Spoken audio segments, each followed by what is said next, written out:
Hello and welcome to Open Mind UFO Radio. I am your host, Alejandro Rojas, and I'm here with Martin Reptilian Willis. Reptilian, the truth's out. Finally. Wow. Have you ever been accused of being reptilian? No, but I've had reptiles before. Oh, you have? Yeah, a tortoise. I had a tortoise. That's about as close as I can think that I got. Maybe I act kind of like a tortoise sometimes in the morning. Yeah, I could see that. That fits your personality. Yeah. That's your spirit animal. That's right. Yeah. So I've never been accused of it, but I've been accused of being a victim of it because, this is actually funny. Have you heard this story? I don't know if you and I have talked about this. But at the citizen hearing, Antonio Huneas, who I used to work with, the listeners, I haven't talked about this in a while, so newer listeners probably might not have heard this story. So Antonio was in one of the videos making a weird face. And so some dude made a video and said, look, there are a bunch of reptilians here. And he was sitting next to Stephen Greer. And he's like, look, this guy Antonio is a reptilian. And it got really big, and we were laughing about it. Antonio was kind of mad about it, actually. But this is what's funny, and hopefully he doesn't mind if I share this. He's kind of MIA, so I guess that's what he gets. But he was making funny faces because what Stephen Greer was saying was absolutely ridiculous, he felt.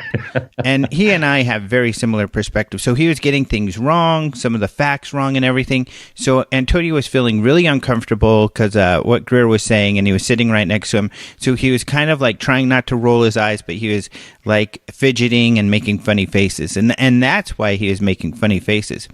Well, this video got big. That's a riot. And then the guy said, oh, look at these two women behind him. And there were these two ladies, both of whom I know, and one of whom at the time I was very good friends with, Victoria. And the other one was Karen, who I'm now been dating for many, many years. And, we're soulmates. So the other was my soulmate. But the guy said, look at these two women in the background. And they were actually volunteers in helping and running the citizen hearing. And he said, these two women are reptilians too. So we made fun of the whole thing. And Jason and Maureen were, they used to work at Open Minds. And they were on a video where they made fun of the whole thing. And the guy got really mad and accused Jason and Maureen of being reptilians. So it was kind of funny. So I was joking around how I didn't even know any of this, and this is so scary. I'm working with reptilians, but if they are, they seem kind of nice. And Alfred Weber took that and put it in a story, like taking it serious as if I was really terrified. And that was kind of the headline of something around Alejandro being terrified that he's now working. He found out he's working with reptilian. So really funny. I wasn't accused of being a reptilian, though. So I think I should take that as a compliment because it didn't seem like this person felt that was a good thing. Don't you have to do like some type of shape shifting or something to be a certified reptilian? I don't know. I don't know what the certification is. I don't follow David Icke close enough. I think that whole stuff is kind of silly. But personally, no offense to anybody who's really into it, but so I'm not. I used to be more familiar with his work, but I haven't really followed it, and I can't remember what the requirements. I think you just have to have some sort of power, like if you're a politician, boom, automatically. So I think it has to do more with like the position you hold in life. Now, on a serious side, was this ever something that was like part of popular culture in some type of way in a movie or comic book or something like that? I mean, where did all this come from? Do you have any ideas on that? What was that movie? They Live, I think the movie was called. I can't remember, with Roddy Piper, the wrestler. Remember, he'd put on his cool sunglasses and he could see who was reptilians and not? I haven't seen that, no. And then there was the miniseries V, which they redid a few years ago, but back in like the 80s, you know, these aliens came and they looked like us, but it turned out they were reptilian. So I don't know how far that whole idea goes back. Yeah. Wow. I'm going to have to get me a pair of those glasses, especially when I go to the UFO Congress this February.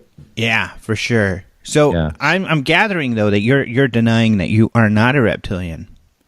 Well, as far as I know, I don't have any of the reptilian traits that I'm aware of. But so I'm curious why you called me that. Well, it was, I think, a subconscious thing because I was thinking about aliens because I was writing something, and I was looking at our website with the whole alien autopsy thing. I think that was part of it. But now that I think about it, it was kind of good because it let me flesh out and talk about this with you. And later I'll be able to analyze it and maybe put this through some sort of machine that will analyze your voice and be able to determine whether or not you're telling the truth and whether you are a reptilian or not. Are you going to get Ben Hansen involved in this? Maybe. Yeah. The good thing for you is that I don't believe in discriminating against, people for their race or creed or anything. So even if I do find out you are a reptilian, I'll still give you a shot. I won't discriminate against you. That's kind of you, really. Yeah. We need that. Yeah. I think that's important. Yeah. So we should get on with the business of which people have paid big money to hear us do. True. Actually, it's free. But UFO news, do you have... Or actually, let me talk about my guest because this is exciting. Oh, good. So my guest is Jeremy Corbell. And why is that so exciting? I've had him on before. I think I was one of the first, if not the first to have him on, and the first to have him come speak at our conference and helped him become big because he's got cool stuff. Because he's got more cool stuff coming out. That's why, in fact, tomorrow his video is going to be, his latest movie is going to be available, and it's going to be on iTunes. And so I'm just super excited about it. I'm a huge fan of his work, and he's done work that is not UFO related. And it's just, we talk about this in an interview. It's very intimate. He gets to know the people that are his subjects, and I think it allows then you, the viewer, to get to know them at a level that, no other documentary really explores, at least as far as in this field, and even for outside of this field, it's very, to me, it really draws you in. I really like it. It's a bit enigmatic, but so is life, and so are we all as people. But so I'm really excited about this. So Jeremy's, if you're listening to the podcast, then it's Tuesday, and his video is being launched then today on iTunes. But actually, everybody's listening, because even if you're listening on KGRA, it's the middle of the night, so it's probably already Tuesday. But he's also got some other stuff in the works that he hasn't shared before that we talk about, and some other exciting things that, some news that he was willing to share with our listeners for the first time. So really exciting stuff. I think people are really going to enjoy this conversation. Wow. Just last night, I communicated with him. That is ironic. Whoa. Yeah, and I didn't know about his film coming out. You didn't? Nope. I just I was going through some past guests that I thought were interesting, and I reached out to him to see if he could come on my show this week. So I'm glad he couldn't, because that would be like a double header. So he's going to be on my show. Well, now you know why he couldn't. November 8th. Because he's so busy with the launch of this, and he's got a ton of stuff scheduled. So that's too bad, because if he would have known earlier, I think he would have loved to have gone on, because he's going to be, what he's doing right now. He's promoting his film like big time. So really cool. So we'll be talking about that. And this is, I think he's going to be in L.A. in a couple days, I believe, or even tomorrow. Yeah, they're going to be doing a screening in L.A. of his movie for the press and stuff. So cool stuff. Wow. So that's the guest today. So now we can move on to the news. What you got, buddy? Well, I'm going to talk a little more. We've talked about this Deputy Sheriff's Roswell sighting in the past. And so Phil Mantle has written recently, and this has to do, again, with Irina Scott, who wrote the book UFOs Today, 70 Years of Lies, Misinformation, and Government Cover-Ups. We both have had Irina Scott on the show. Interesting woman with an amazing background. Well, this witness, a Deputy Forgas, thought he had witnessed the 1947 crash, as we had talked about before, and he was actually en route to pick up to Roswell, actually, to pick up a prisoner when he supposedly was redirected after he heard over the radio there was a crash on certain roads to try to find this crash. So the bottom line is he was a straight shooter. Both his both his nephew, that is, and his son both said he was a no-nonsense type of guy. Now, I'm curious because in this article that Philip Mantle wrote, he's saying there's a 16-minute video clip of an interview of him, Charles Forgas, talking about that crash. And I'm just wondering if that's available somewhere. I don't know if you know anything about that. I think the original story, which was done by a UK paper, I think the Daily Express, I think we have the link in one of the... Well, no, we don't have the link to that story because Phil wrote these himself on our website. But I'll look that up. But I think in the original Daily Express story, they had that video. Someone else has asked me about that, too. Well, so anyway...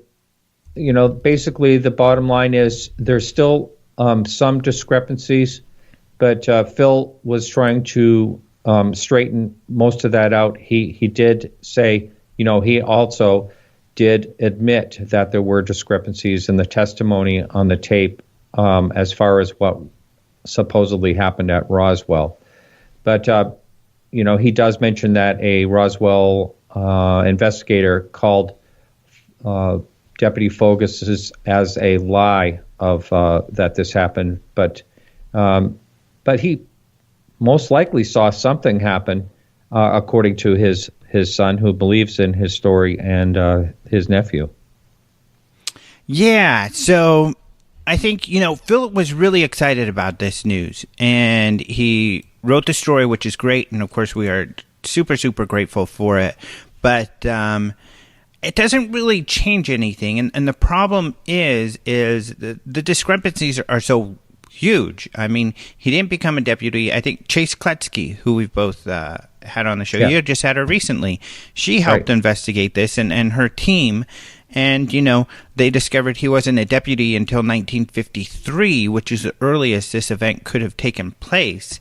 And Philip in this story asked his son about it, and his son said, well, I still think it happened in 1947, like my dad said, but I mean, it couldn't have. And so that's a major problem. And even if it did, he said it was right off the road, and the crash site is not right off the road. Off any road. Not off any road. Yeah, it's not off any road. I mean, the original site where Mac Brazel saw it, I've been to, and it's in the middle of nowhere. It's certainly not right off of any road. And it takes a while to get there. You've got to drive through, dirt roads and over hills, and you're really off-roading it there for a while. So, yeah, so the discrepancies are so huge that it just does not equal this guy... did not see the Roswell crash, and if he saw a crash, here's another thing from the story that Philip just wrote too, is that this guy said when he left the scene, he still did not know what had crashed or even if it was something abnormal. Mm-hmm. So he left the scene thinking, well, maybe that was a plane crash and those were dead people. And if that's the case, there's just so many problems. If that's the case, and then later when he saw a TV show on Roswell or something, he thought, oh, that must have been what I seen, then it just, too many problems. Memory doesn't hold up for that long. So he might have been a super honest guy, and it could be an honest mistake, which I think happens a lot. Yeah, and when something jogged his memory of the TV show, maybe, well, the one thing he does say, that he observed the recovery of a 100-foot diameter round craft and strange-looking dead bodies. That would be kind of hard to jumble around in your memory to come up with that, So, yeah, it is. There is some discrepancies for sure. Yeah, I think what would be a good question to ask the son is, what did he originally describe to you? Did this idea of it being round come up later after he saw the show? Or, was this something he had originally described the first time he told his son about it? So, right. But, yeah, the other hard part is I know, and I say this with, I really like Irina and Philip. Philip is great. I mean, this whole alien autopsy thing, he posted a story just the other day on his work on that, and it is the definitive, piece, I think, on how the whole Roswell autopsy came about and how it was hoaxed and faked, and he's got all the details. So if people are interested, really check that story out on our website. It's great. But I think they were really excited to have, I think, their own witness. But there are actually a lot of witnesses out there and a lot of better witnesses. And Roswell's such a weird situation. And I would recommend, I'm reading this now, and I talked to Kevin Randall, had him on the show not too long ago to talk about it. But his book, Roswell for the 21st Century, great book. I mean, you have to already know quite a bit about the Roswell case before you even crack open this book. So it's not for the novice, for better or worse. But if you are familiar with the case, you'll find this book fascinating because it's very honest about who said what when and if their stories changed. Some people's stories changed quite a bit, just demonstrating how memory is just a fallible thing. Do you think people's stories change because they are paying attention to what other people are saying?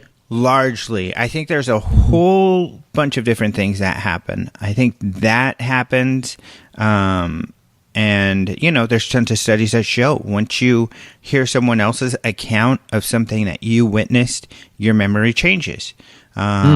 So there's a bunch of things. Memory's changing. There can be a lot of different things that can change one's memory. And once some sort of outside information contaminates a memory, that memory can be damaged forever. So, yeah, that's why it's so important to write down what happens right when something happens. For instance, the guy who took the most famous photo of, Marcel and General Ramey with the debris, his story changed multiple times. At first he said he took 2 pictures. Then he said 4 pictures. Because at first he said only Ramey and his Colonel Dubois was there.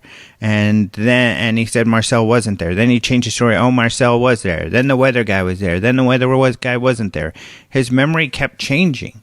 And it wasn't until, Kevin looked at the physical evidence, which was that 6 of the pictures, the same film was used. So he definitely took those 6 pictures, and they were owned by the newspaper that he worked for, which then their archives are at the University of Texas, and so that's why they have these pictures. But yeah, you have to follow the physical evidence because unfortunately memory is just so unreliable.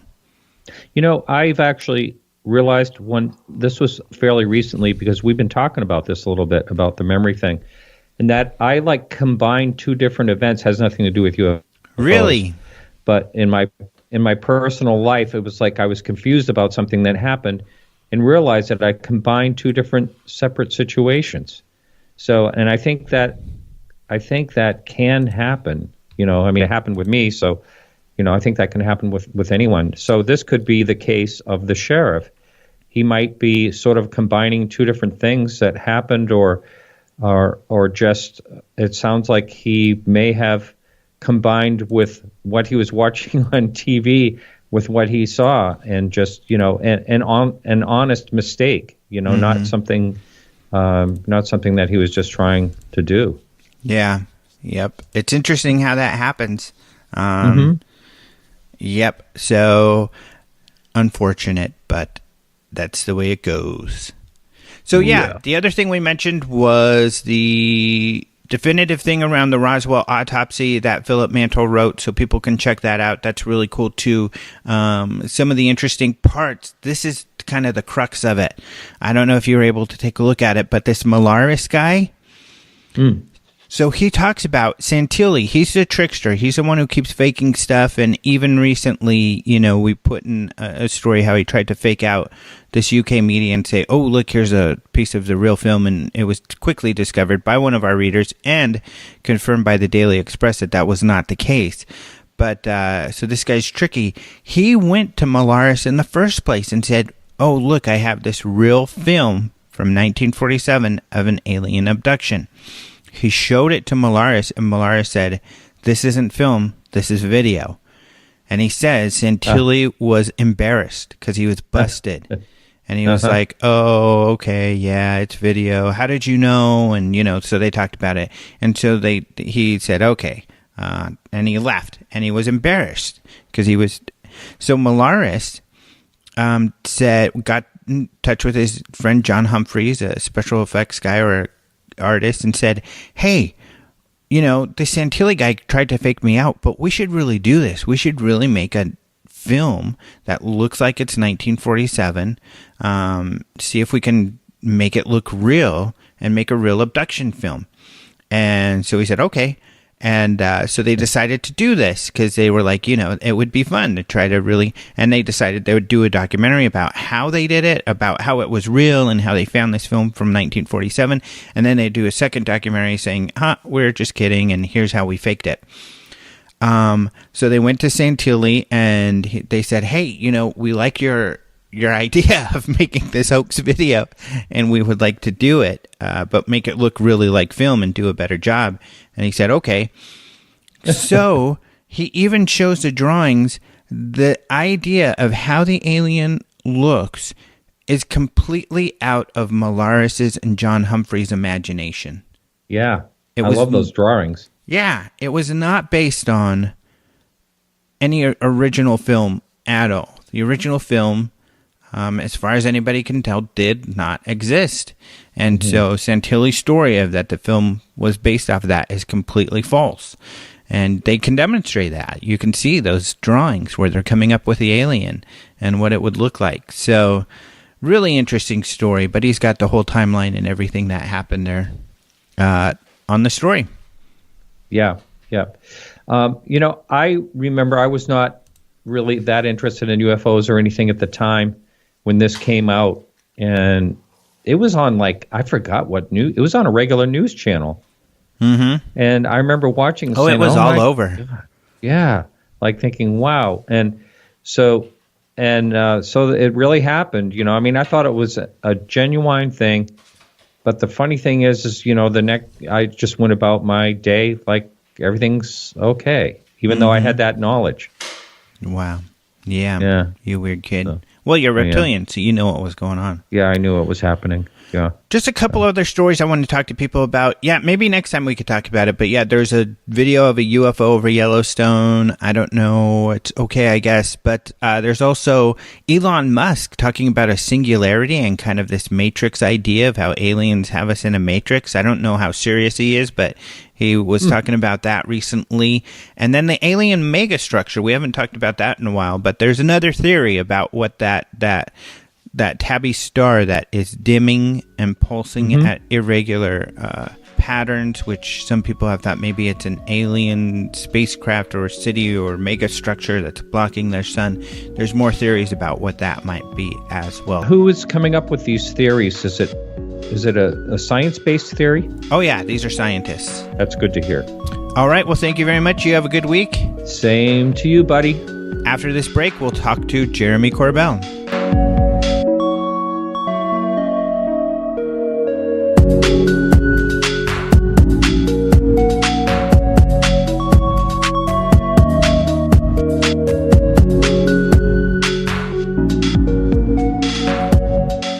Welcome back. You're listening to Open Minds UFO Radio. I am happy to welcome back to the show the one and the only, the globetrotter, Jeremy Corbell. Hello.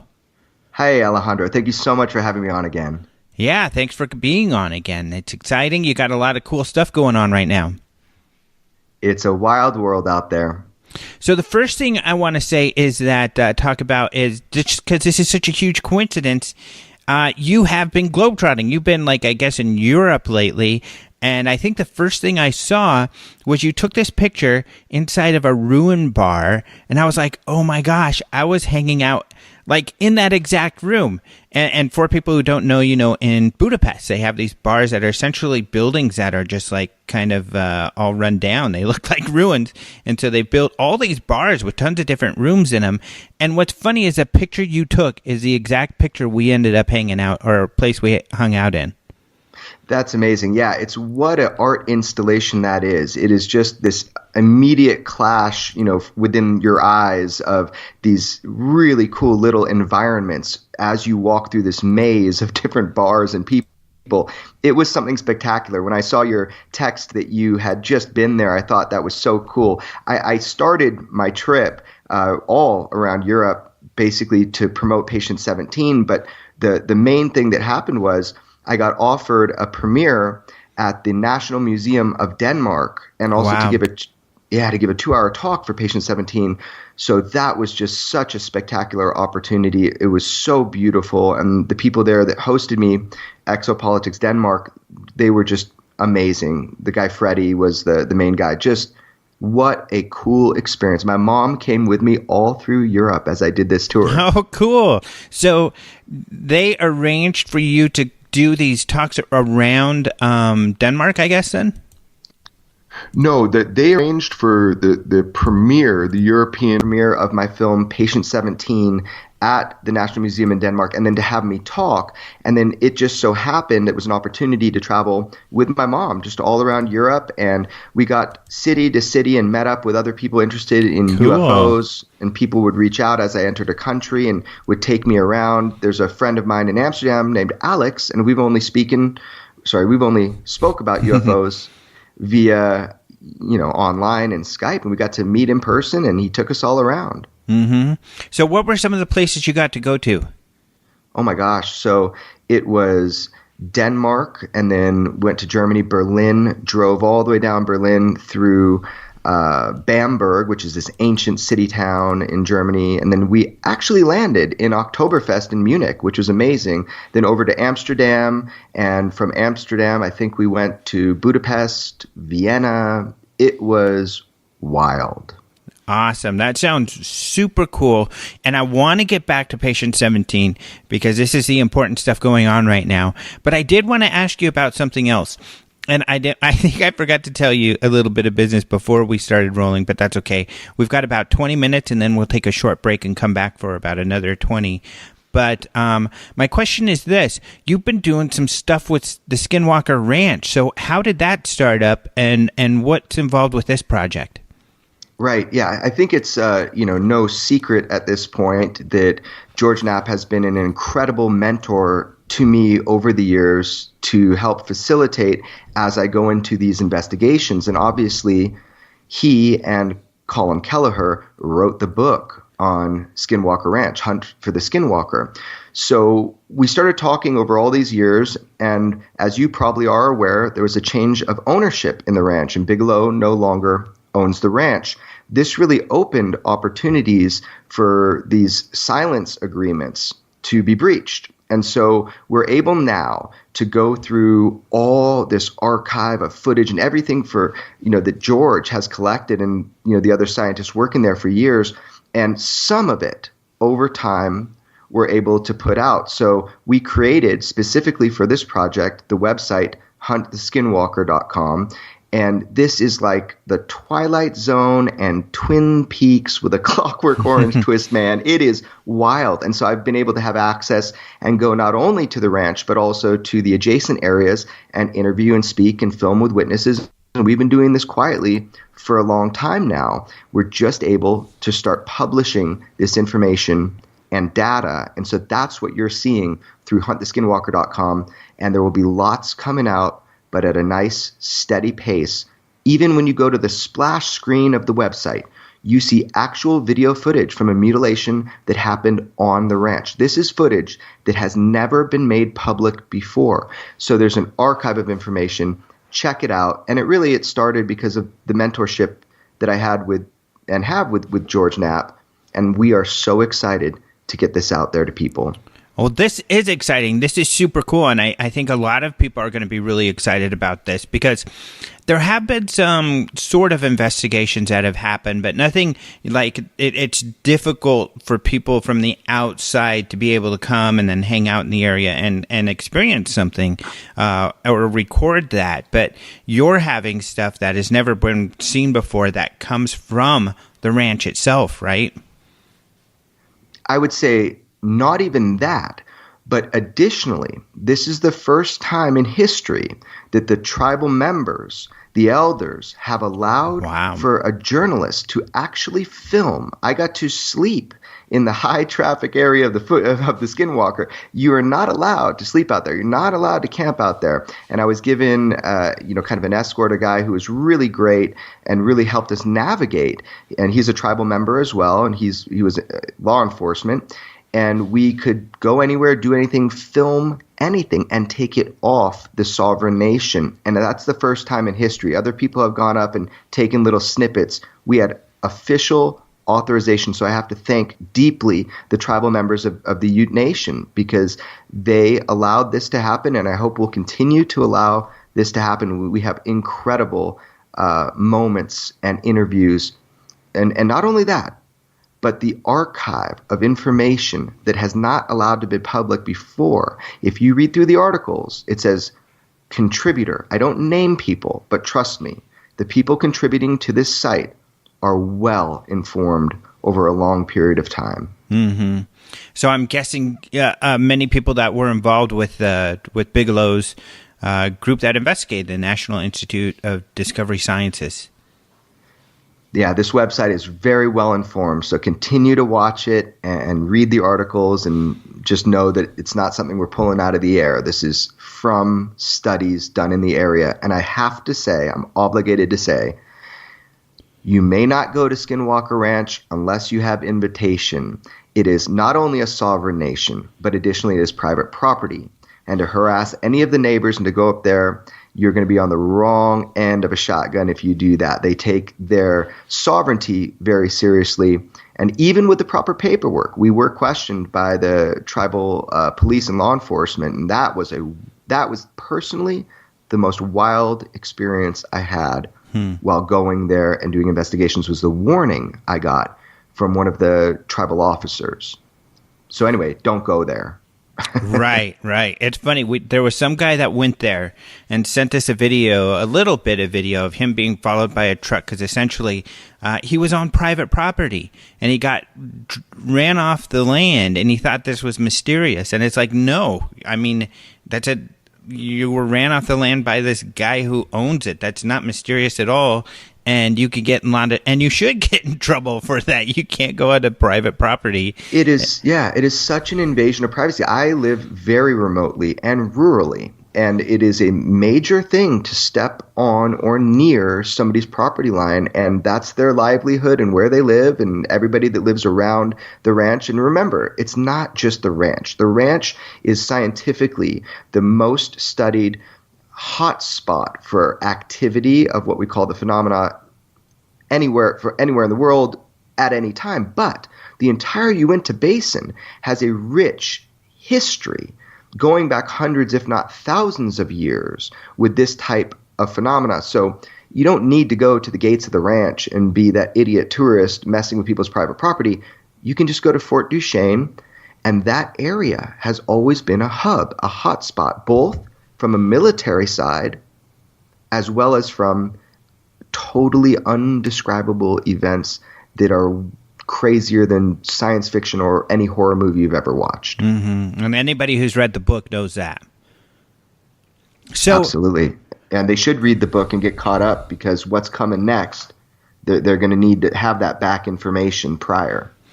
So with as far as social media goes, they can follow you to get updates on all of this as well, right? Everything related to my work is easy to find at extraordinarybeliefs.com. All my social media outlets. It'll even direct you over to hunttheskinwalker.com. So yes, just go to extraordinarybeliefs.com and everything can be followed from there. Mm-hmm. And then on that video, so this is probably, I'm guessing this is a video of the aftermath of when they came across this mutilated animal. Yes, this video is right when they got the call, and I think it was some ridiculously short amount of time, maybe an hour it took to fly directly there, get on the ground. This mutilation happened within a 20-minute span, I believe, from walking away and tagging this baby calf. And then, NIDS was on the ground doing tests, and this cattle, it was completely drained of blood, not even a footprint, a drop of blood all around it. It was pounds and pounds of meat stripped from it. One of the most fascinating mutilation cases ever recorded, and we have video right after by a scientific team deployed instantaneously to be there. Just astounding. And that's just the splash page. There's so much more inside the website itself. Mm-hmm. Cool. All right. So moving on to Patient 17. So this is an exciting project. Now, Patient 17, there was a short that you showed at the UFO Congress. So we all got a little bit of an insight there. But you have a new piece that is coming out, well, for the podcasters who are listening to this on Tuesday, coming out today. Yeah, well, you can actually buy it now, today, on iTunes. It will be on almost every pay-per-view platform in existence. So October 10th, 2017, look on iTunes or any pay-per-view platform for Patient 17. It is, in fact, my first feature-length film. And, in fact, it is my only and first mass-distributed film by The Orchard, which is a great distribution company. And there's more to tell, but I have to hold off on it. But this is going to be accessible to everybody on this earth. So watch the film. But first, maybe we should talk about it so people know what they're getting into. Oh, yeah, definitely. We'll get into detail on that, which I guess, how did it start? Did it start with meeting Roger Lear and working with him? Because he plays a big part in this documentary. And unfortunately, I think people who know his work, he's a podiatrist who, worked with alleged alien implants. He didn't think much about the whole thing until he worked with it at first, and he has since passed away. Yes, he has since passed away, and that actually occurred in the middle of the filming. I was able to show him about half of the movie prior to his death, and he was very happy with it. But how it started is actually really funny. This was what I would say way outside of my scope of knowledge or interest, was the alleged alien abduction phenomenon, not to mention this alleged alien implant phenomenon. It just seemed just too wild for me to put my hand or my mind around. But he was pretty persistent. It was actually my partner in the Citizen Hearing, Ruben Langdon, who's the unsung hero of the Citizen Hearing. Mm-hmm. And he said to me, look, Roger really wants you to document this surgery. It's really important to him. He thinks this is an important one. So I met with Dr. Lear, and we became friends. I found him very charming, good sense of humor. He's a caring, kind person. And I decided that I would just kind of on a whim, because Ruben asked me, go and document this surgery. In so doing, it was the patient that really transformed my opinion. Meeting Patient 17 This is an average guy of beyond average height. He's 6'9". He's a megalith of a man. Yeah, he's a. I had to change my camera angles just to capture this full length of this man, but he was so down to earth. And the best part of my movie, I think, is that he was and remains the biggest skeptic that this object removed from his leg, which is hands down extraordinary, that it has anything to do with his abductive experiences, which he does believe he had. In fact, he's sure of it, and I don't doubt him for a minute. He has had abductive experiences his whole life, but he was not convinced that this object had anything to do with his abductive experiences. He was kind of roped in and pulled in for this rodeo, and I kind of felt bad for him. All these people jamming cameras in his face, people collecting in the waiting room. I actually helped sneak him out the back so he didn't have to interact with people. He's not looking for attention. So it was him, patient 17, that really convinced me this is a human story and it's worth telling. And that's before I knew what was isotopically and elementally found in his leg. And then, of course, Dr. Lear passed away and everybody stopped doing the science. It wasn't moving anywhere. And so that's when I was able to, I fought tooth and nail to get a hold of this sample momentarily to do the first run of tests. And I was able to do that. I paid for it. I got it done. I felt a responsibility to patient 17 who was kind of upset. He thought he'd have answers the day after the surgery. And that's just not how it works. Yeah. And so that's what kept me on the story, how it started and what kept me on the story. And the story became about patient 17 and this whole experience more than just Dr. Lear. But that was unanticipated. That's because of Dr. Lear's death. Mm-hmm. Patient 17 is a pseudonym, right? That's not, well, obviously it's not his real name because he didn't want his real name to be known. Right, yeah. He was the 17th alleged implant removal surgery done and performed by Dr. Roger Lear in his lifetime, and the final alleged implant removal surgery performed by Dr. Lear. And patient 17 is how I refer to him because, he just doesn't want his name out in the world. He has a good job. He has a great wife and a great life. And he's a little trepidatious about people thinking he's a freak he said it's hard to talk about. It's hard to talk about just his abductive experiences typically with anybody, especially his religious friends. He's very religious. He's a Christian. And he has this quote in the movie, if this is real, God doesn't go around implanting humans, so he doesn't know what to think. And I said, would that shake your faith if this ends up being something extraordinary? And he says, yeah, it would. So it's very personal. The movie is extremely cinematic and it's extremely personal. Mm-hmm. Well, your style is very personal. In fact, your style, which I love, and I've shared that before, is very different because it gets very personal. You don't necessarily hone in and like a laser on the exact topic, but instead you explore the people as people, and you show more about their lives. For instance, in that short Patient 17 that we saw at the UFO Congress, I learned more about Roger Lear, Dr. Roger Lear, than I had, even though I had known him for years. It's very intimate. I guess talk about your style. Yeah, well, it's my fundamental philosophy that behind all extraordinary experiences or claims are ordinary people.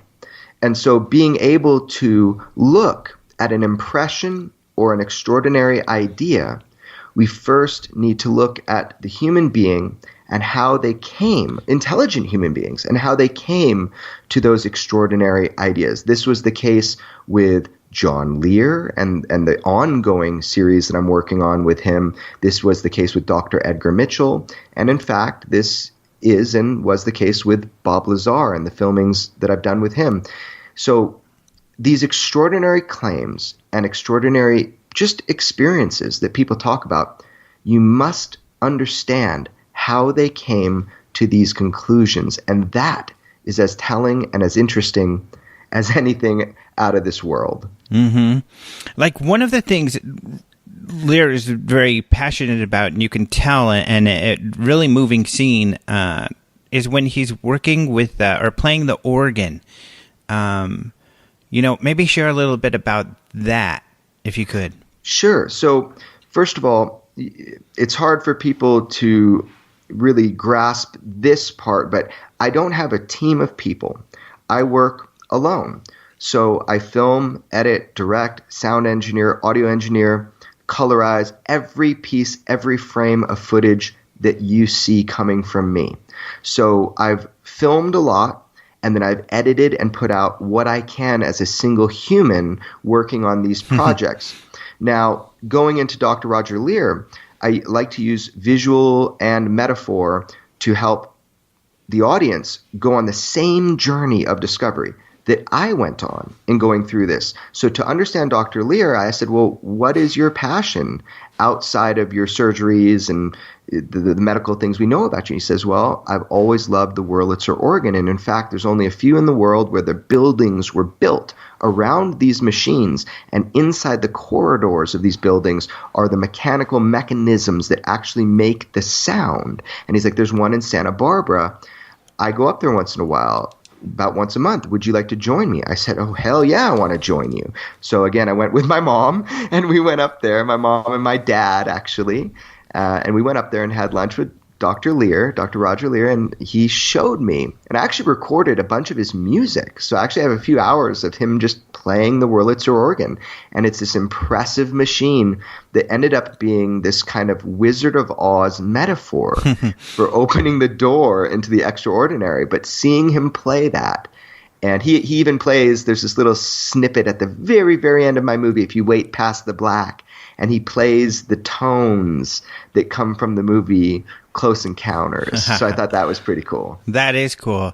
And there's something about organs. That's what's kind of neat about it. It gives this feeling of supernatural to people. For some reason, maybe it's because of movies, we kind of have that idea around organs, it seems. These giant ones, at least. Yeah, and he has this great quote in the movie, and I don't remember it verbatim, but it was something like, that this is such a razor's edge kind of situation here with what he's doing. If you're missing a note, you might miss the whole thing. And I thought that was a great metaphor that he gave me. Mm-hmm. That was a really good one. And that's what's good. I mean, had you had more filming planned with him before he passed? I would have loved to continue filming with him, because he would never have dropped the ball when it came to the scientific analysis of this object. He was enthralled by this opportunity to show this on film. He wanted to know the truth. So the sad part for me, other than the loss of a friend, was that we had the loss of the engine, the person that was going to see this through. And that was this moment you see in the film. I am completely lost. I am the least qualified person on this planet to be trying to find reputable labs, or I was at that time the least qualified person. Now, actually, I have a great resource of my own personal invisible college, people around me who will donate resources from NASA Ames to NIST to other independent individuals who can get me the best analysis on anomalous materials or suspected anomalous materials. But at the time, I was floundering in the water. I had no idea. So I had to ask a couple scientists I know, who can I bring this to? What are the best, most credible labs I can blindly send this to and just have data? And so that's how I found Northern Analytics. And that's how I got the first set of results. And hopefully there will be more. But the custodianship of these parts, especially the only one I care about, is patient 17's object that was removed from him, the foreign body. That is what I'm fighting for now, is to get custodianship of that with patient 17 so we can continue this analysis. But Dr. Lear would have been on it. He would have continued this. So that's what I'm trying to do with this one sample. All right. Well, this is a perfect time to take a short break. We're going to be right back. If you're listening on KGRA, you'll hear some commercials. So check out some of these people, because they're the ones who help KGRA keep rolling. And for those of you listening to the podcast, you'll hear a few seconds of music, and we'll be right back with Jeremy Corbell.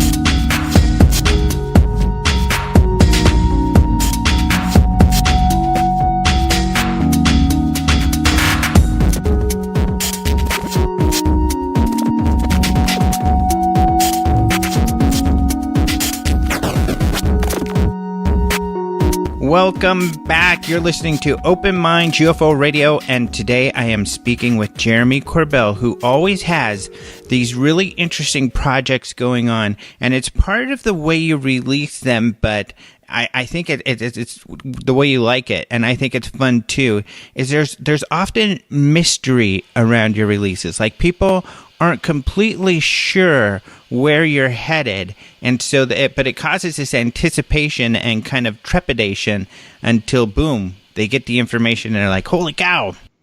Yeah, I think that's the nature of being a fully independent documentary filmmaker. I don't know where the road is going to turn. And also, I don't know which story is most relevant at what time. And so this is kind of the dance I have to do. I can cut trailers and pieces and show people what's cooking, but then I have to dive in deep, and I don't tell anybody what's going to happen till I have a finished product, because I believe in build it and then show it. Don't just talk about it. So the releases, the trailers, they show you what I'm working on, but there will be a succession of sonic booms. That I can promise you. This is my first one with Patient 17 dropping on iTunes on October 10th, 2017, which should be today with your podcast. You can go there and rent it. Yep. So with Patient 17, we saw that preview, at the UFO Congress a couple of years ago, and I think that did you have it online at all, or were those the only people who got to see a bit? Yeah, I did have a version of it online for a very short amount of time. I think it was something like 28 sales through Vimeo. That's how I was distributing my work. It wasn't one that I was really pushing forward on. I've then since taken it and I have really massaged it into something I'm very proud of. If there's anything wrong with the film, there's only one person to blame. It's me, because I've done every frame of that film. So now at this point, I've got a finished product, feature-length film that I'm very, very happy to say that I'm proud of. I think it tells the story. It shows the individuals. There are twists, there are turns, and there are some incredible moments that I did not anticipate, such as the physical analysis, the broad spectrum elemental analysis, and the isotopic analysis of two of the elements within this sample, which there are 36 elements in this tiny little object. And I'm assuming, they'll get the details when they see the documentary, but the results were anomalous. Yeah, I can straight up tell you it's not going to ruin the movie. It'll just tease the movie. But I was fully expecting, and so was Patient 17, that when we did the analysis, we would find the piece of a nail or something like that. We thought the mystery would be solved, case closed. It would be more about Dr. Lear, the movie, and more about his journey to try to prove this type of thing. But to our utter surprise, when these results came back, zinc 64, if the results are correct, is definitively non-terrestrial. It is so far non-terrestrial, we're talking outside of the Milky Way galaxy. Now, the question here remains, and will remain until I can do more tests. Do we have contamination? Am I just this lucky UFO hunter who just had this blind analysis done on an object and it comes back non-terrestrial? Because the basics are this. On Earth, when you have an element such as zinc, if you cut a mountaintop or you cut into the ground, you pull out zinc. There's going to be 5 different isotopes of zinc. There's 4 that you can really, the big 4 you can really test for. There are ratios, abundances within those isotopes of zinc, which are terrestrial. That's how we know a rock is, for example, from the moon, because the elements that are forged on the moon have slightly different ratios than here on Earth. So we have a standard. Everybody can look it up. And you can look it up on Wikipedia. If you're 1% outside the standard of the terrestrial norm, then you have an extraterrestrial isotope. So that element and those isotopes are not from here. And we get them all the time. There are people that study this, that study extraterrestrial isotopes. I actually found in my research, because I was unqualified at the beginning, the one zinc isotope, zinc-64 isotope specialist on this planet who wrote his dissertation on zinc, extraterrestrial zinc. And he ended up being a doctor in Middle America, and I called him up. He was like, "What is this call about? How did you find me? How did you read my paper?" So essentially, the way he looked at it, he got right into what I was looking at, saying, "Is this extraterrestrial?" He told me the lab results have to be wrong. Somebody's pulling one over on you. So I called the lab. And I said, "Did you guys triple cleanse the zinc-64? So, for example, the copper or nickel-64, I don't remember, wouldn't contaminate the sample." And he looks right through the records and says, "Yeah, of course we triple washed it, but I can prove it. And they're right here. Yes, your results are your results." And I said, "Take a look at them." And he looks at them. And then there's this pause on the phone. And he goes, "Look, I don't know what you have. That's not my job. My job is to do the analysis." That was it. So the nationally accredited lab stands by their results wholeheartedly. And just to be specific with the actual results, there are 36 different elements in this sample. And I guess the simple way to say it is that if you look at the kind of standard deviation that you have to account for when you're looking at percentages of ratios of isotopes, right? With the standard deviation being 1.25%, which is pretty huge, actually, because remember, 1% means non-terrestrial. We are 2.5% beyond the terrestrial ratio if they're correct. If they're high with their standard deviation, then it's 1.25%. That's still way outside the terrestrial norm. And if they're low on the standard deviation, we're at 3.75% outside the terrestrial norm. So with this test, if I haven't lost the listeners at this point, with this test, we have shown non-terrestriality. Now, it is one test.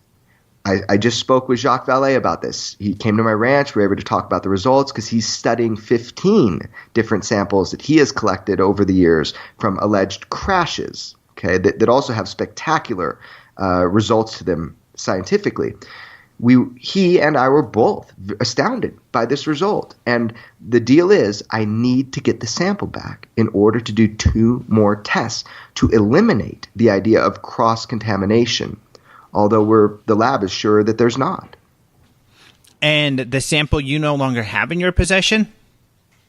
I never was able to really have the sample in my possession for a prolonged period. I had 5 scientists set up in New Mexico. I called Steve Colburn. He was the guy that had the sample. And I said, I have people that will do atomic milling, which is like one of the greatest techniques to be able to mill through the outer layers on the atomic level and really see what this thing was.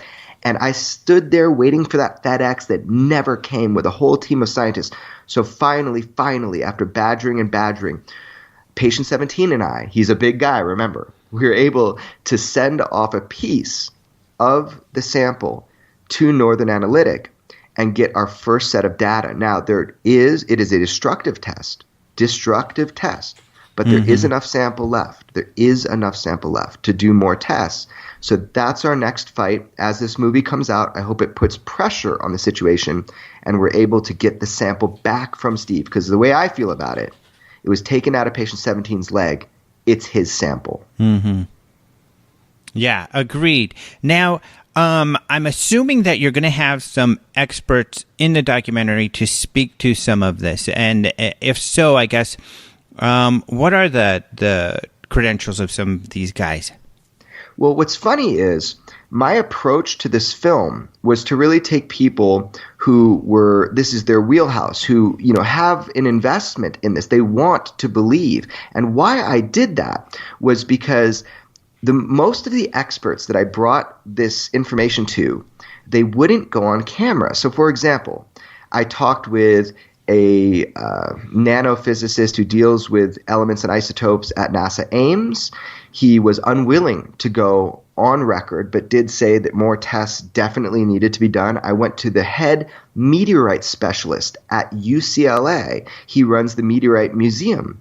And again, he wouldn't go on camera, but he was interested in the results. But his reaction was kind of, they can't be right. There's no way they could be right because they're extraterrestrial. Wow. So I have a very controversial figure and person that's been in a number of my films who I dearly admire, who's Nanoman, because he works on a guy I call Nanoman. His name is Chris Cooper. He deals all the time, every day, with nanotechnology. He's built some incredible propulsion devices that were being studied by naval intelligence. This is all verified and verifiable and will be coming out in the films that I've made. He does things all the time. They're on bleeding edge. So I kind of just brought these to him and said, you tell me, what do you think as, a scientist? And it was fascinating. Of course, he has an understanding that extraterrestrials exist. That's part of why he does what he does. He's been inspired by his own experiences. But I was even able to ask Bob Lazar about this, who everybody says he's not a scientist or he's a janitor at Los Alamos, all these stupid things people say. And by the way, I'm going to be clarifying that. I might as well say it. That's going to be clarified to a degree that people have not seen yet. I have been and am working on something on Bob Lazar that is going to be the definitive documentary on his story and life. And that will be my next films. And you can bet on that one because I'm already cutting it. But I just want to come back to what I was saying. Bob was actually extremely helpful at looking at the isotopes and elements because he is the most skeptical scientist I have ever met, because he has to be, because he knows what's real. So most of this stuff to him, he's like, that's BS. So it was cool to get his opinion on this. And again, everybody comes to the same conclusion. We need more tests. One last expert I was able to interview and look through, but not get him on camera, because it was at a bar that I met him. I was looking through the analysis at UCLA. They have a bar there on campus. And it turns out this guy was a nanotoxicologist. So I said, hey, will you look at this and tell me something? This was in a guy's body. In the realm that you work in, would you want this out? And he's going through the data and he goes, this was in a guy's body? For how long? And I said, 10 years we know of. And he was just flabbergasted. He was like, yes, it was good you cut this out, no matter what it was. It's got toxic elements in it. You do not want this sitting in your body. So there were a lot of scientists that looked at it from traditional scientific realms, and they were unwilling to go on camera. There will be hot debate about the science of this.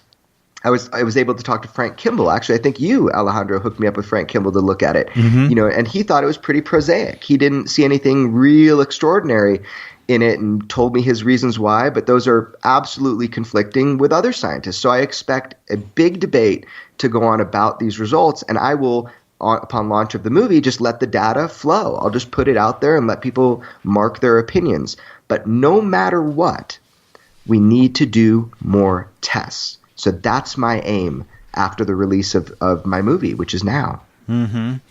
And that's always because, of course, Kimbler's been here before. Need to do more tests. And the hard part is having the material. So that's what's difficult. Even now, I hope that you are able to obtain that material to do further testing.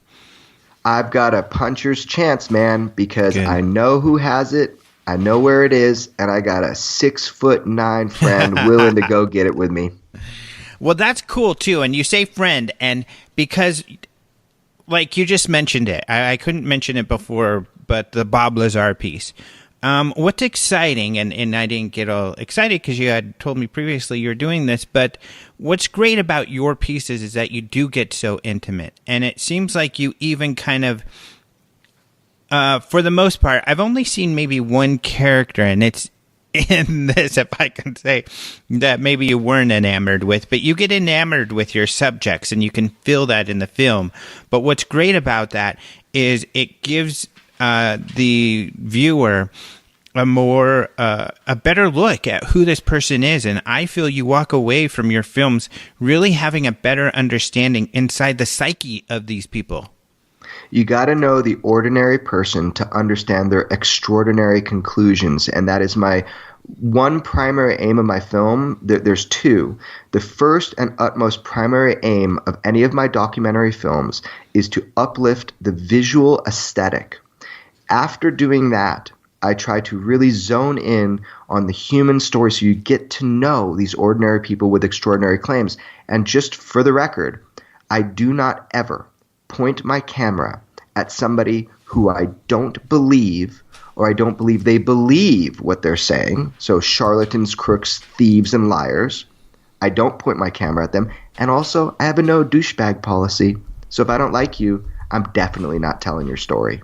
Oh, really? What if, though, to use your term, you run across a douchebag who's just kind of someone who's kind of on the periphery, someone who's adding information, let's say? I mean, it seems like for instance, the person I think is a bit of a DB, personally, that has appeared, and you probably know who it is. We've talked a bit about it, but we don't need to name names of people we don't talk about. But yeah, I cut them out. Basically, I don't ever film them again, period. That's it. There's tons of other filmmakers, tons of other journalists. But usually what I find, I have thick skin.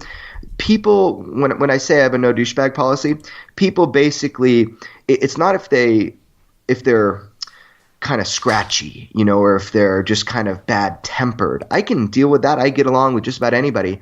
It's if they lie, mislead, exaggerate, or try to take the public's pure curiosity for understanding and twist it. We have a situation like that right now with Stephen Greer. We have that with the Corey Goods and the David Wilcox. We have those people who are absolute fraud charlatans running around saying absolute clarified lies and getting away with it, and spreading misinformation and disinformation for personal glory. And they are using the pure interest of good people who just want to know more because they've had profound experiences engaging with the phenomenon, and they're being sold the Kool-Aid to drink.